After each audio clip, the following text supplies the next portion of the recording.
Terkait dengan tema brosur hari ini, ujian, ada saudara kita yang setiap berjumpa selalu berkeluh kesah. Setiap jumpa tidak ketinggalan mengucapkan haduh. Mengeluh itu tidak, mengeluh ini itu nyata, Ustaz. Setiap kali itu saya juga kasih nasihat supaya sabar. Masih banyak nikmat yang harus jenengan syukuri, banyak yang lebih menderita dari jenengan. Jenengan masih banyak harta, ada anak cucu yang lucu. Kalau nuruti kurang, manusia nggak akan ada habisnya. Tapi selalu dijawab, jenengan nggak ngalami kayak aku. Selalu begitu jawabannya, Ustaz.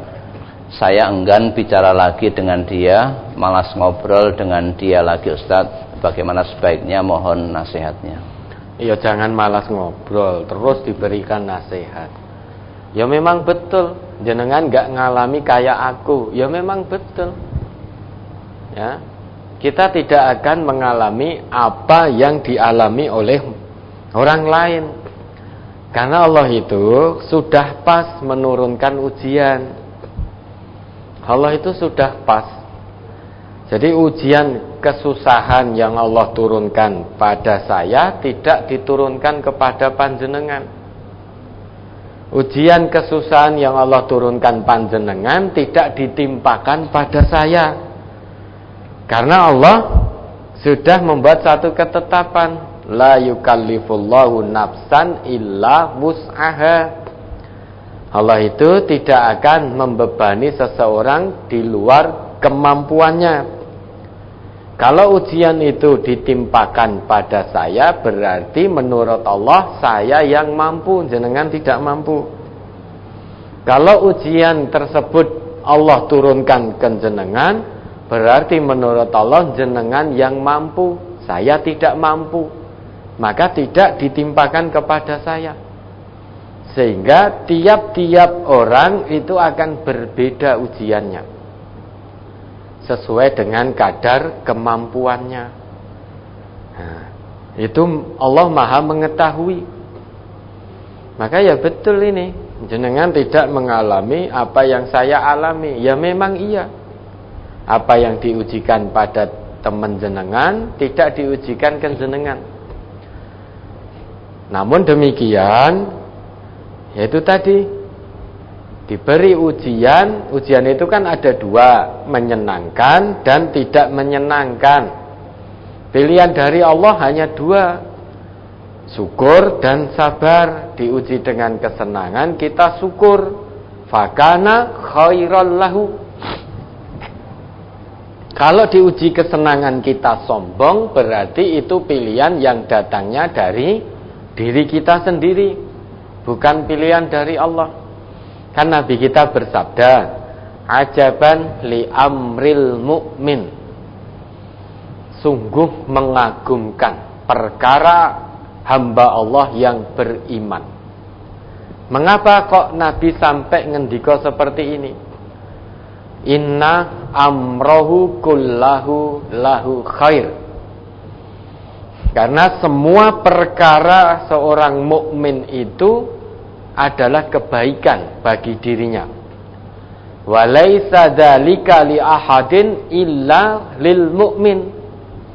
Dan kebaikan itu tidak untuk seorang pun kecuali hanya untuk hamba Allah yang beriman.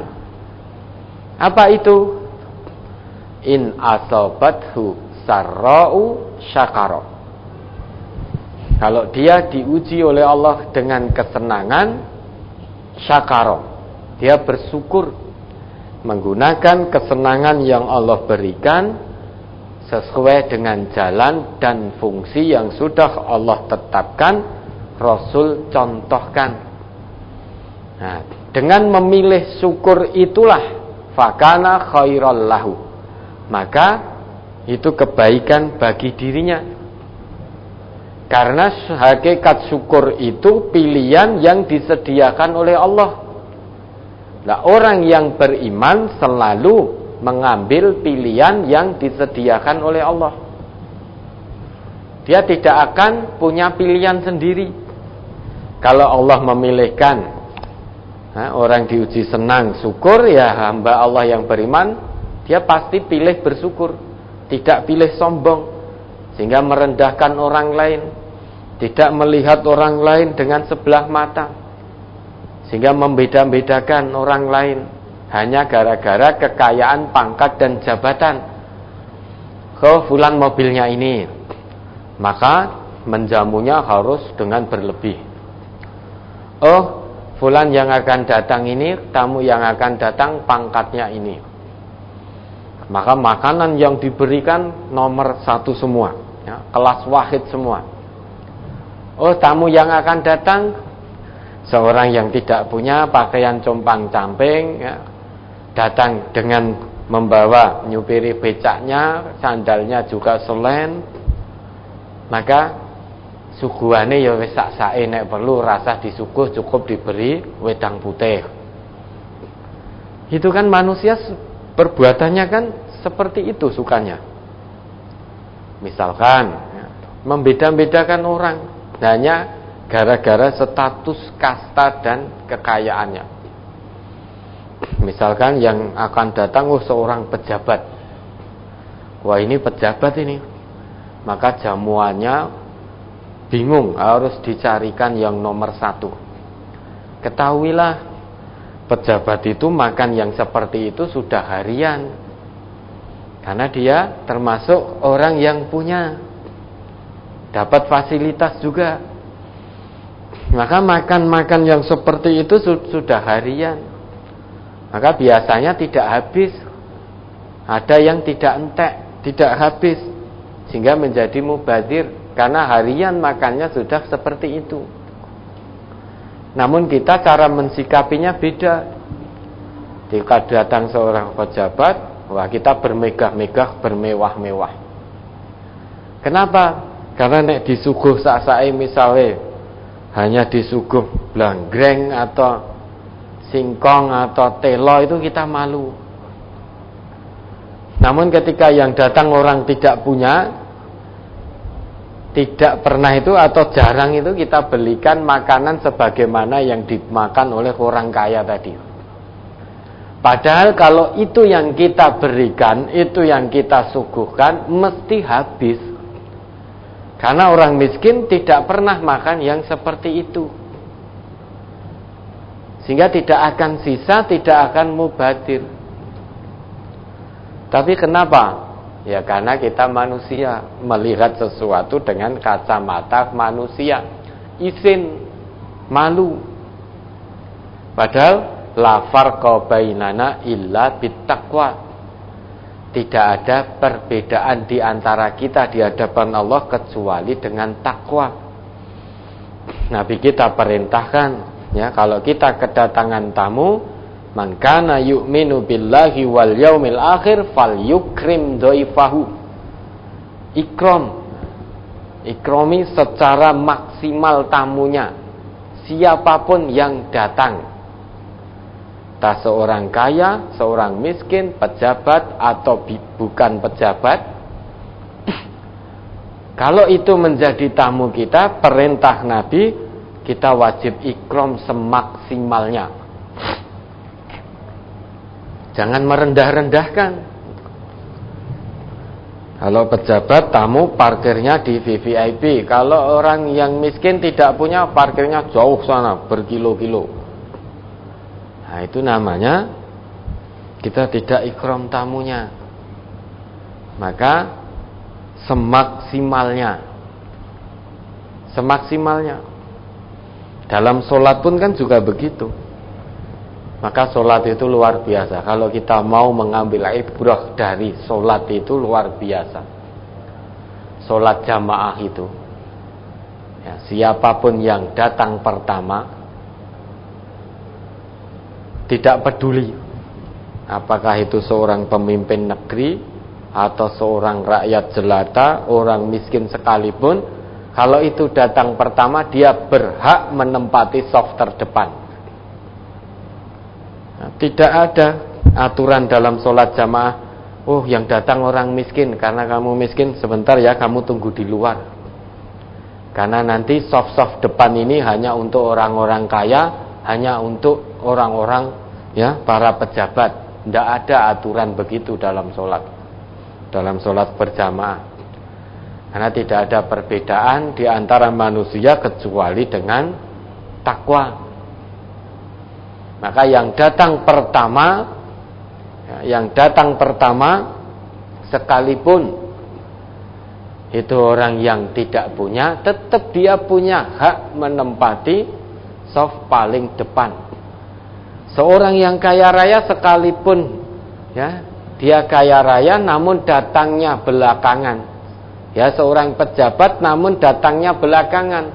Ya tetap tidak bisa langsung nyelonong masuk ke depan. Tetap berada di shaf belakang. Itu aturan dalam Islam.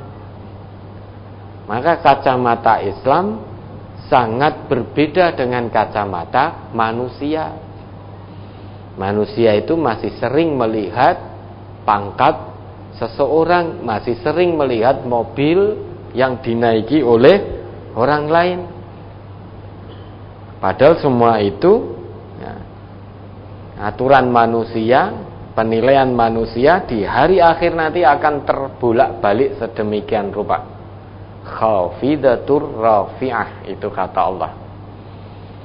Ketika di dunia orang yang tidak bertakwa namun dia seorang kaya, seorang yang punya pangkat jabatan, manusia melihatnya terhormat meskipun tidak beriman kepada Allah.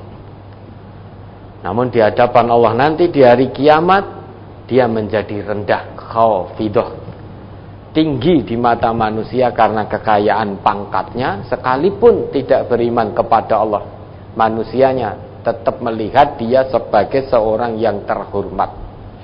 Namun ternyata di hadapan Allah orang ini menjadi hina dina, khafidah, direndahkan oleh Allah. Rafi'ah, kiamat itu meninggikan derajat seseorang. Ada manusia ketika di dunia dia miskin, tidak berpangkat, tidak punya jabatan, pekerjaannya pun direndahkan oleh manusia, dipandang rendah oleh manusia, namun dia beriman dan bertakwa kepada Allah. Meski hukum manusia, nidom manusia di dunia melihatnya rendah, namun di akhirat justru dia menjadi hamba Allah yang mulia. Maka terbolak-balik hukum manusia. Nah, kembali ke pertanyaan tadi, ya, kalau kita diuji oleh Allah dengan kesenangan, bersyukur, itu pilihan dari Allah. Jangan sombong. Kalau sombong berarti pilihanmu sendiri. Allah tidak memberi pilihan sombong. Adanya syukur kalau diberi nikmat. Kemudian wa in asobathu dzarra'u sabara. Kalau diuji dengan kesusahan, maka sabar, itu pilihan dari Allah. Kita diuji dengan kesusahan, hal-hal yang tidak menyenangkan. Pilihannya bukan mengeluh.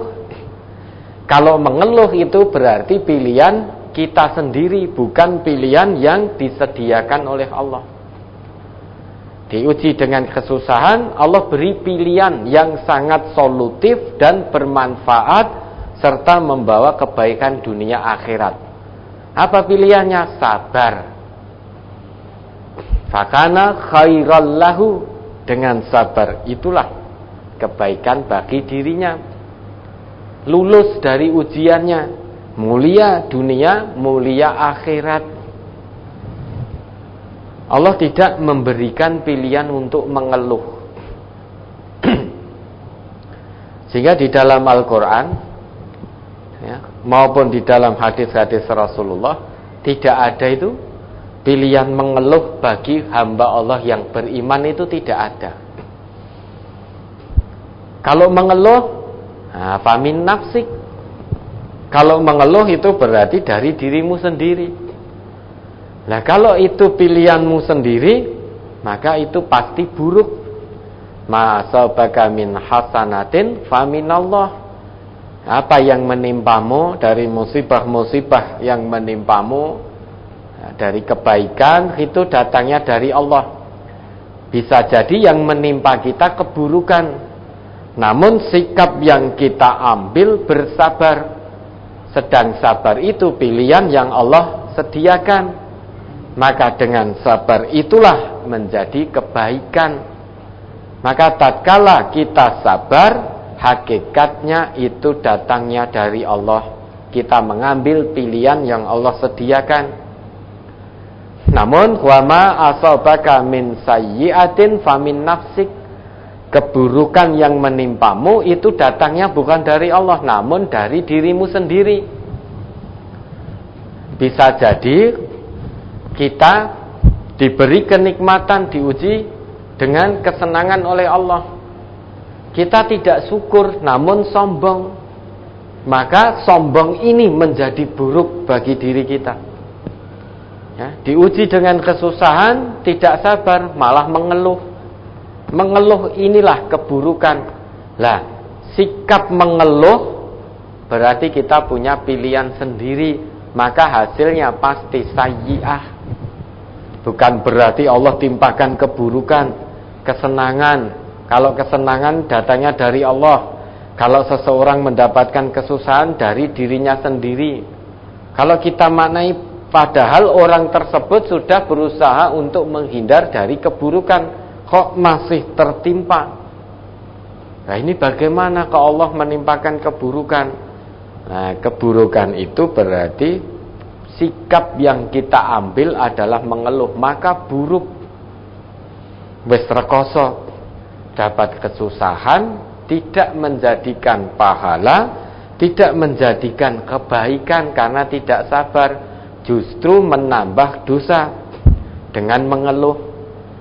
Wis rekoso uripe masih kulaan dosa karena mengeluh terus.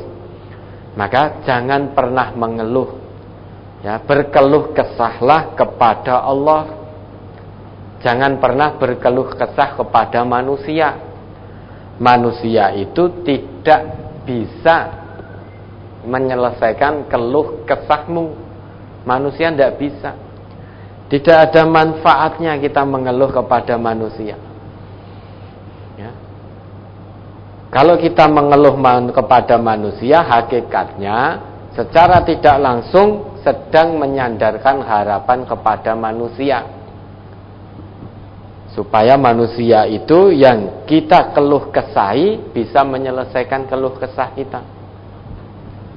Padahal sekali kita berharap kepada manusia, berjuta kali kita akan kecewa. Berjuta kali kita akan menyesal, gelo. Karena manusia itu tidak bisa memberikan kemuliaan kepada manusia yang lain. Maka kalau menjadi hamba Allah yang beriman, bermunajatlah, keluh kesahlah, mohonlah kepada Allah. Memang manusia itu kalau hidup menuruti hawa nafsunya ya begitu. Lupa ya, bahwa Allah itu sudah maha baik. Diberi kenikmatan tidak bersyukur, diberi kesusahan, diuji kesusahan, berkeluh kesah. Maka persis apa yang Allah abadikan dalam Quran surah Yunus itu ayat 12, coba dibaca. Wa idza massal insana dzurru da'ana li janbin aw qa'idan aw qa'iman falamma kashafna anhu dzurrahu marra ka'allam yad'u ila dzurrim massah kadzalika zuyyina lil musrifina ma kanu ya'malun. Coba, mari dibaca. Surat Yunus nomor surat 10 ayat 12. Wa idza massal insana dzurru ta'ana li jambihi aw qa'idan aw qa'ima falamma kashafna anhu dzurrahu marra ka'allam yad'una ila dzurrim massah kadzalika zuzzina lil musrifina ma kanu ya'malun. Dan apabila manusia ditimpa bahaya, dia berdoa kepada kami dalam keadaan berbaring, duduk atau berdiri. Nah, ya toh? Manusia itu kalau hidup di dunia ini yang dikedepankan hawa nafsu, Maka tatkala dia diuji dengan hal yang tidak menyenangkan oleh Allah, dia tidak bersabar. Namun apa? Dia selalu mengeluh. Padahal manusia itu ya biasanya kalau diuji dengan hal yang tidak menyenangkan, manusia itu akan ingat kepada Allah. Fitrahnya langsung mengajak dirinya untuk ingat kepada Allah, seperti dalam ayat ini. Banyak termasuk kita ini, kita itu ingatnya kepada Allah nek pas susah tok. Tidak diterima melamar pekerjaan sana sini, saat pandemi di PHK, penghasilan berkurang drastis, diuji oleh Allah dengan sakit, itu biasanya kita langsung ingat Allah. Tidak hanya dalam keadaan berdiri saja, di setiap kondisi, baik berbaring ataupun dalam keadaan duduk ataupun dalam keadaan berdiri, manusia itu da'ana selalu memohon kepada Allah agar dilepaskan dari kesulitan, kesusahan, musibah yang menimpa dirinya. Orang itu kalau ditimpa musibah, dia berbaring pun juga zikrullah, ingat kepada Allah, ya Allah, kapan musibah ini berakhir ya Allah, kapan ujian ini selesai ya Allah, hamba mohon ya Allah, lepaskan hamba dari kesulitan hidup ini. Sing ora tahu tahajud, tiba-tiba tiap malam qiyamul lail tahajud. Setelah tahajud, zikrullah sampai bercucuran air mata, hingga datang waktu fajar. Sing biasane subuhnya lewat, tiba-tiba sholat 2 rakaat sholat fajar dulu. Yang tidak pernah ke masjid, tiba-tiba ke masjid, hanya karena ditimpa musibah. Di masjid pun, yang pulang dari masjid biasanya tidak pernah membuka mushaf, tidak pernah membuka Quran, tiba-tiba khusyuk qiraatul Quran, membaca Al-Quran terus tanpa kenal lelah. Yang tidak pernah duha, masuk waktu duha langsung sholat duha. Selesai duha, zikrullah, munajat terus kepada Allah agar dilepaskan dari musibah yang sedang menimpanya. 5 waktu ke masjid, duha tidak pernah tertinggal. Yang tidak pernah puasa sunnah Senin Kemis jadi puasa Senin Kemis. Tahajudnya tidak pernah lewat. Selalu mendekat kepada Allah, seakan-akan dia hamba Allah yang paling soleh, yang paling bertakwa saat sedang dalam keadaan susah. Memohon kepada Allah setiap saat, matanya sampai sembab, bahkan sampai bengkak-bengkak karena terlalu banyak mengeluarkan air mata. Namun apa yang terjadi? Doanya dikabulkan oleh Allah. Falamma kasyafna anhu dzurrahu, maka ketika kami lepaskan kesusahan hidupnya, kami lepaskan kesulitan hidupnya, sakitnya kami ganti dengan kesembuhan, hutangnya menjadi lunas. Kemudian kesulitan-kesulitan hidup yang lain Allah berikan jalan keluarnya. Maka tiba-tiba marra ka'allam yad'una ila dzurrim massah.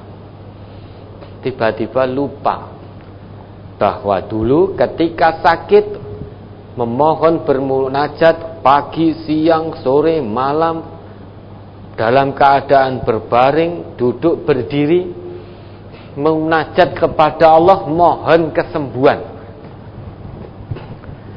Ketika Allah sembuhkan, lupa bahwa dulu ketika sakit pernah memohon kepada Allah pernah berdoa kepada Allah agar disembuhkan oleh Allah dari penyakitnya. Ketika dioyak-oyak utang, pernah memohon kepada Allah agar diberi jalan keluar, dimudahkan untuk melunasi hutang-hutangnya. Namun ketika Allah lunasi hutang-hutangnya, Allah berikan jalan keluarnya, lupa kepada Allah bahwa dulu pernah memohon, sehingga menjauh dari Allah. Tahajudnya jadi kembali seperti semula, tidak pernah tahajud. Duhanya juga tidak pernah duha lagi. Puasa sunahnya Senin Kemis juga tidak pernah dijalankan lagi. Bahkan sholat wajibnya juga hilang, karena sudah merasa sehat, sudah merasa bisa melunasi hutang. Dampak terburuknya, kesehatan yang puncaknya kesehatan yang dia dapatkan, pelunasan hutang yang dia dapatkan, lepas dari PHK kemudian mendapatkan pekerjaan, dia merasa bahwa itu hanya kepandaiannya belaka, bukan karena campur tangan Allah. Coba diingat Quran surah Az-Zumar ayat 49. Mari kita hati-hati. Ayat-ayat ini persis sekali yang dilakukan oleh manusia yang tidak bersyukur kepada Allah, yang tidak ada iman kepada Allah. Ketika diuji kesenangan, mendekat kepada Allah. Dilepaskan dari kesenangan, jauh lagi dari Allah. Bahkan puncaknya sampai mengatakan, oh aku sehat ini karena kepandaianku. Kepandaianku milih dokter sing cocok. Oh, saya bisa ngelunasi hutang karena kepandaianku dalam bekerja, dalam berjual beli, dalam berbisnis.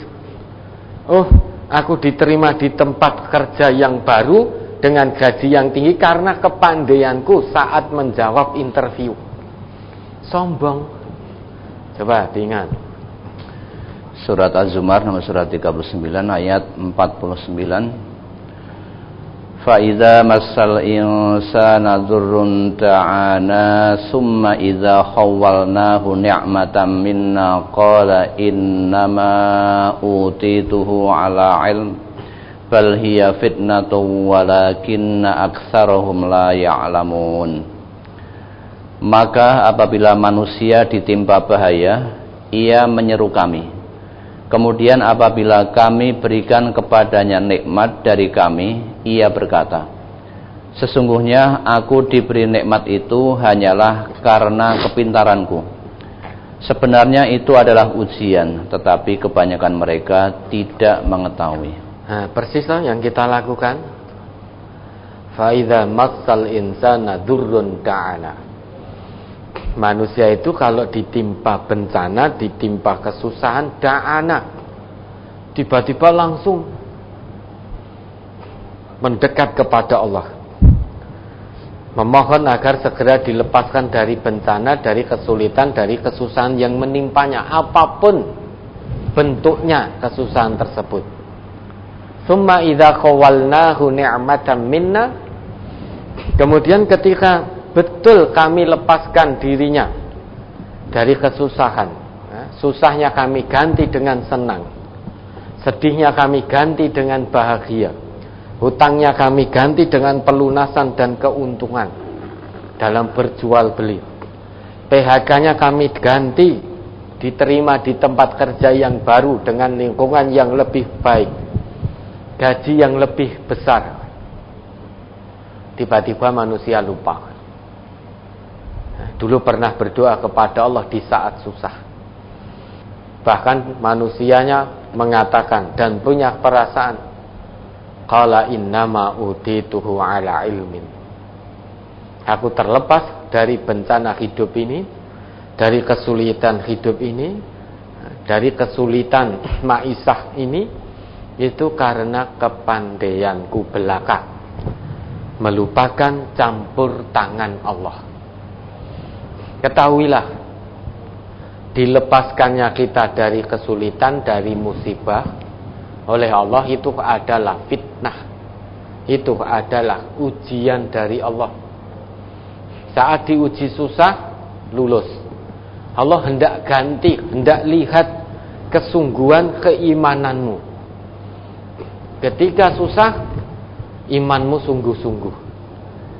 Nah, Allah hendak mengetahui ketika senang, apakah imanmu juga masih sungguh-sungguh. Maka itu ujian.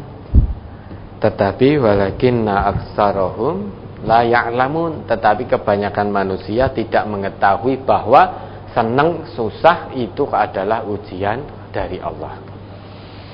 Maka tadi bagaimana temannya yang suka mengeluh? Jadi nasihati dengan baik.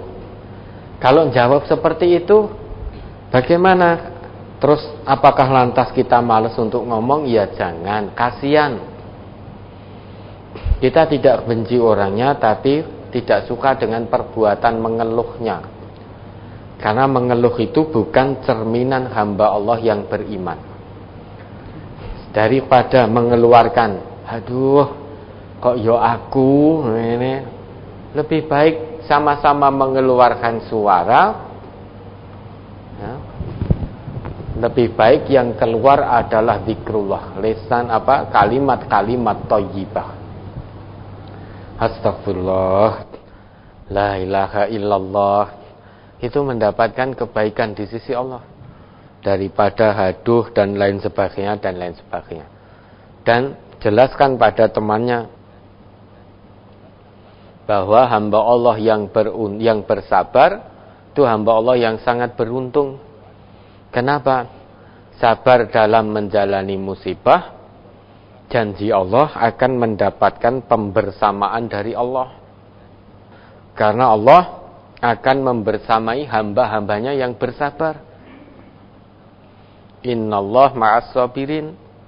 Kalau sudah mendapatkan pembersamaan dari Allah, maka tidak ada yang lebih indah, tidak ada yang lebih nikmat selain dari pembersamaan Allah.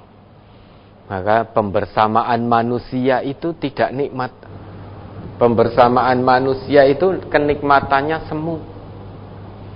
Tapi pembersamaan dari Allah itulah kenikmatan yang abadi, yang hakiki.